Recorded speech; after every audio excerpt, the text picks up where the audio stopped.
সুপ্পু সাহেব জড়িত হওয়ার মূল হলো যে এসএ বিল্ডার্সের সে একজন দায়িত্বরত ব্যক্তি ছিল। ওখানে থাকা অবস্থায় এসএ বিল্ডার্সরা ইসলামী ব্যাংকের ডাইরেক্টর হয়, ইসলামী ব্যাংকের পরিচালক হয়ে তার প্রতিনিধি হিসাবে সুপ্পু তার এসএ বিল্ডার্সের ভাইস চেয়ারম্যান ছিল, সেই হিসাবে সুপ্পু ইসলামী ব্যাংকের পরিচালক হয়। এই পরিচালক হয়ে এস আলমকে ৮০,০০০ কোটি টাকা ইসলামী ব্যাংক থেকে পাইয়ে দিতে সকল ধরনের সহযোগিতা, সকল ধরনের আঞ্জাম সেই সুপ্পুই করেছিল।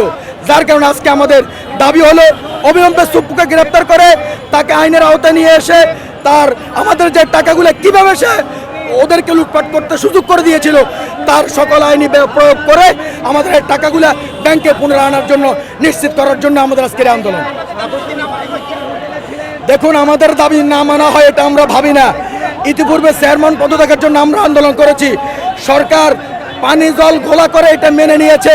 পরিচালনা পর্ষদ নিয়ে অবিলম্বে আশা করছে তারা এটা দিয়ে দিবে। যদি আমাদের দাবি না মানা হয়, আপনি বুঝেন জাস্ট একটা কোটা আন্দোলনের জন্য যদি লক্ষ লক্ষ লোক মাঠে নামতে পারে, আমাদের হাজারো কোটি টাকা চুরি করে নেওয়া ব্যক্তির বিরুদ্ধে আমরা ঘরে বসে থাকবো। বাংলাদেশের হাজারো কোটি লোক মানুষ, শত কোটি মানুষ রাস্তায় নেমে পড়বে তাদের অর্থকে নিশ্চিত করার জন্য।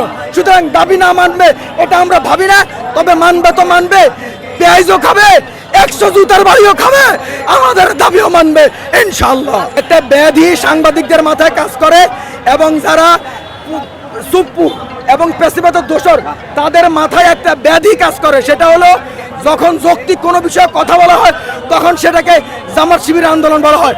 আরে ভাই, জানেন না কোটা আন্দোলনকে জামাত শিবির আন্দোলন বলে, রাজাকার বলে এক সরকার উৎখাত হয়ে গেছে।